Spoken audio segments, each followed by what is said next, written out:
Hey guys, it's Lee. I'm sorry, this is such amateur videoing. Okay, I'm leaving the doctor's office. It's Saturday morning, September, what is this, the 21st? So it's been a couple of days since I posted my update video about my ectopic, and so I guess the word is out now and everybody kind of knows.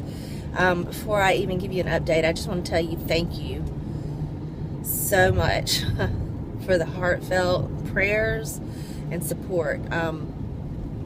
I've just been overwhelmed, and honestly, my husband has never really been interested in this whole YouTube thing, and he doesn't really get it, and that's fine. I never asked him to. So, but just scrolling through and showing him, you know, look, these people all support me, and they're part of this community with me, and they get it, and so that really kind of just really impressed him too. So anyway, we just want to thank you guys. We're doing much better. Let's switch sides here. We're doing much better. It's like after I got all that out on video and got it processed and posted on YouTube, it's like this weight just lifted off me, and I feel a whole lot better. I feel more positive. I'm not going to lie to you, there were several days there that I felt very hopeless, and I thought, you know what, maybe this is the end of it as far as TTCing goes. But I'm not feeling that way anymore. I'm feeling much more positive. I know God has a plan for us, so I'm just seeking that. I know He is telling me right now. I've read my Bible, and I've had several devotions that are just reiterating. It seems like every time I turn another page, God is telling me to let control over to Him. So I'm trying to do that. I'm trying to balance letting God control this with being proactive about my age and my low egg reserve and my health, you know. So pray for me as I try to seek that balance, because it's very important to me that, and I just feel like I'm not going to get that take-home baby till I learn to let God take over and be in control of this situation. That's just my feelings on it. But okay, so enough of my sermon. Here's the update. I came in this morning expecting just to do a blood draw. They have me wait around because I live about 45 minutes from here, so that they could see what my beta levels were. If they had not dropped enough, they would want to do a third round of methotrexate. This is the same thing that happened last time. I had to have 3 rounds last time to dissolve it. My numbers never were as high as they are with this pregnancy. They only got up to like 300 and something in December. So when I had my second injection on, hang on, let me think, Wednesday morning, I had my second injection.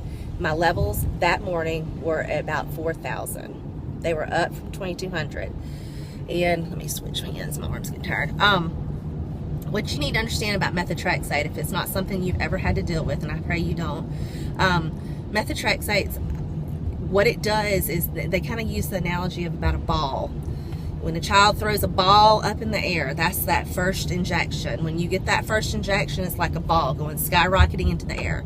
Your numbers typically will skyrocket after your first injection.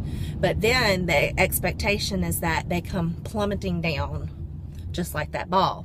Once it's thrown up in the sky, it comes falling down really quickly.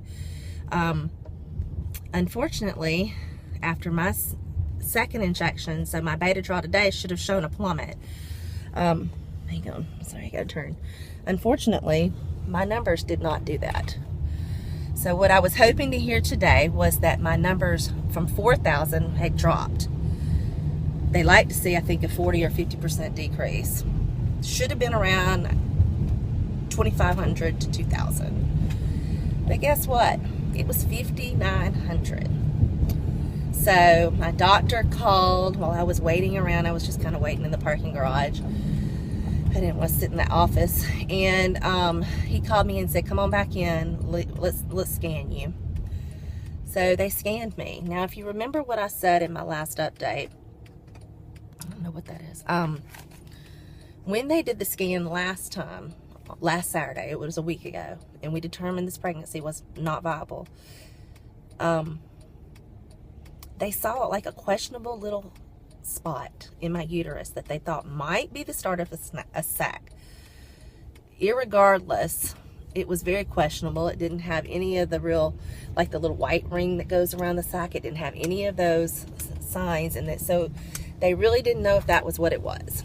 Well, that spot was still there today, and it was actually a tiny bit larger, a little more obvious, but very, very undeveloped. So I had someone ask on Facebook if maybe I'm dealing with like a blighted ovum. I've never had one before, and it definitely had crossed my mind, and it is a possibility. But what people need to understand, and what I had to try to explain to my husband's like, oh my gosh, did we do something that could have been a viable pregnancy? But no, we didn't. Okay, the pregnancy was not developing. Okay, it had a doubling time of well over 200 hours. It's not good. Okay, we know at this point the pregnancy is not going to be sustainable. So the reason we chose the methotrexate last Saturday is because it's the less invasive way of dealing with a non-viable pregnancy. Basically, your body stops developing the embryo and it dissolves and is absorbed back into your system. The other alternative would have been to have done a DNC. If y'all remember, that was a choice we had. But then you risk going in, having a surgery, just like last time. This is exactly what happened. I had the DNC. My numbers did not drop. They actually went up, and we knew that that embryo was not implanted in the uterus. So with that being said, we felt like it was just better to go on and do the methotrexate rather than go through a DNC. It's less invasive, even though it takes a little longer, and it can be hard on you. So, fast forward to today, we still see that spot. I'm just going to go through a tunnel. I hope this isn't going to get too dark. And the doctor that came in today was the partner of my doctor, and he said, from what it looks like, the embryo has implanted right at the base of the tube in my uterus. That's why it's not growing, because it's not a viable place for an embryo to grow. It could have hurt me really bad. It could have hurt. It would have eventually grown up large enough to have gone and pressed on my tube, and it could have really hurt things. But he says it looks like that's what we're dealing with, is an embryo that implanted like literally on the edge of my uterus at the meeting place of that uterus and the tube. And so what he said is he really can't explain why my numbers are not dropping and why they're still going up. He has seen it before. But what they did is they gave me the 3rd round of methotrexate today, and he left the paperwork on my doctor's desk on Monday to go over, and that most likely one of two things is fixing to happen. The methotrexate may finally kick in, and my numbers may start dropping, and that's fine, and then, you know, I can move on. Or if they don't see a substantial drop, since they kind of know where this embryo is implanted, where they didn't last time, because my numbers never were high enough, the option may be to go in and do a DNC, because they can get to it. So I had been thinking in the back of my mind about having another lap. It's been 2 years. I had endometriosis removed 2 years ago, and it's just been so long, and back in my head I'm thinking maybe there's some endometriosis that's causing these embryos to not get out of the tube. Maybe there's something hanging right there at the base of the tube that's kind of trapping it. We don't know. So to me, the best next step after getting everything settled was to do a lap. So I asked the doctor today, could we just go ahead and do the DNC and the laparoscopic surgery all at once? And he said absolutely.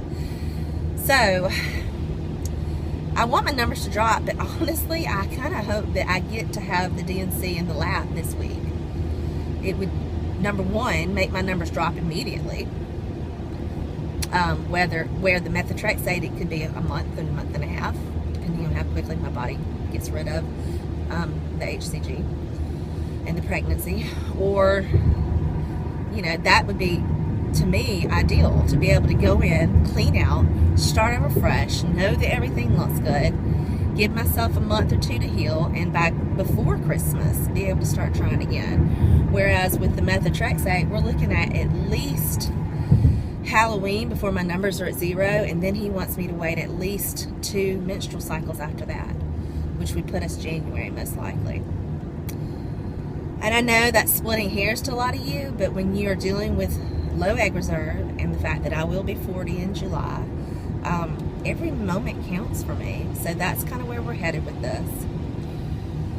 I don't know what's going to happen next, and I will keep you updated. Like I said, I honestly kind of would like to look at having the DNC in the lap towards Thursday or Friday of this week. My last lap was extremely easy. You know, I had a few little incisions and, you know, whatever. But it was not anything dramatic or traumatic. I slept the whole day after my surgery when I came home that morning, and the next day I was up and moving. And so if I could do it on like a Thursday and just be out Thursday and Friday and have the weekend to recover, that's fine with me. I'll be fine and back at work by Monday. Last time I had it, I was fortunate to do it over Christmas break, so it didn't really matter. But I was easily up and moving 2 or 3 days later, and I could have easily gone back to work then too. So anyway, that's where we are. I'm sorry, I hope this isn't boring, but so say a prayer that this all works out. You know, I prayed today. I read a scripture. It said about laying your request at the feet of the Lord, and so that's what I'm trying to do. I'm really just giving this to God and just saying, you know, it is what it is, Lord. It's in your hands. You just lead me down the path you want me to go. You know, and if this is the way God leads me, I am all about that. So that's all for now. It's a rainy Saturday in Alabama, so we're going to go home and watch football and just enjoy being together. And thanks again. Like I said, I love you all, and I'm so thankful to have this community. And I just want you to know, if you ever have questions about miscarriage or ectopics, please don't hesitate to ask me. I feel strongly in my heart that God gives us trials and tribulations for a reason, and that if I don't use those to help others, then they're in vain. And so I really would love to help anybody who ever has questions. So ring me up, and thank you again for all your support, guys. All right, I'm gonna scoot out and go to the store. Y'all have a great day. See you later. Bye.